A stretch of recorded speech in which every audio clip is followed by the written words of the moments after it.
Favourite পনির করেছি। আর দাদা ভাইয়ের ফেভারিট হলো হায়দ্রাবাদি পনির দাদা ভাইয়ের ফেভারিট। আর তারপর দাদা ভাইয়ের ফেভারিট পরোটা। তারপর আমরা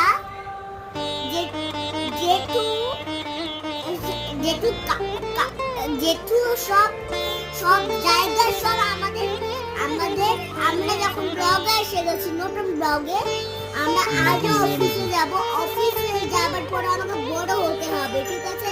আমরা বড় হয়ে এই ব্লগটা এখন শুরু করেছি, এখন আমরা বড় হইনি।